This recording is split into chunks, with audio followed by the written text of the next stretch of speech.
Hi hello అండి. నేను మీ Asha. Welcome back to my channel simply Asha. ఇవాళ సేమియా ఉప్మా ఎలా చేద్దామో తెలుసుకుందాము.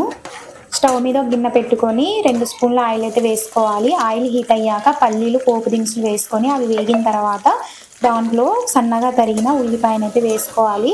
ఒక పచ్చిమిర్చిని కూడా వేసుకున్నా నేను. దాంట్లోనే అల్లం పేస్ట్ కూడా వేసుకోవాలి. అల్లం పచ్చి వాసన పోయే వరకు వేయించుకొని దాంట్లోనే కరివేపాకు, కొత్తిమీర కూడా వేసుకోవాలి.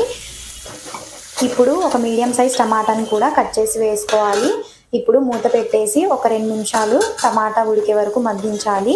చూడండి, ఈ విధంగా టమాటా కూడా మగ్గిపోయిన తర్వాత దీంట్లోనే కొద్దిగా ఉప్పు వేసుకోవాలి. ఇప్పుడు ఎసరు పోసుకోవాలండి. 1 గ్లాసు సేమియాకి 2 గ్లాసుల వాటర్ అయితే పోసుకోవాలి. ఇప్పుడు ఒకసారి మిక్స్ చేసుకొని ఒక 5 నిమిషాలు మూత పెట్టేసి మసలనివ్వాలి. 5 నిమిషాల తర్వాత చూడండి, మంచిగా మసిలింది. ఇప్పుడు దీంట్లో 1 గ్లాసు సేమియానైతే వేసుకుంటున్నా. సేమియా వేసుకొని ఒక 5 నిమిషాలు మీడియం ఫ్లేమ్ మీద ఉడికించుకోవాలి. ఇప్పుడు ఒక 5 నిమిషాల తర్వాత మూత తీసి చూద్దాము. చూడండి, ఎంతో టేస్టీగా ఉండే సేమియా ఉప్మా రెడీ అయిపోయింది. ఇదండి ఇవాల్టి వీడియో. నా వీడియో కనుక మీకు నచ్చినట్టయితే ఖచ్చితంగా మన ఛానల్ని సబ్స్క్రైబ్ చేసుకోండి. అలాగే లైక్ చేయండి, షేర్ చేయండి, కామెంట్ సెక్షన్లో కామెంట్ చేయండి నా వీడియో ఎలా ఉందో.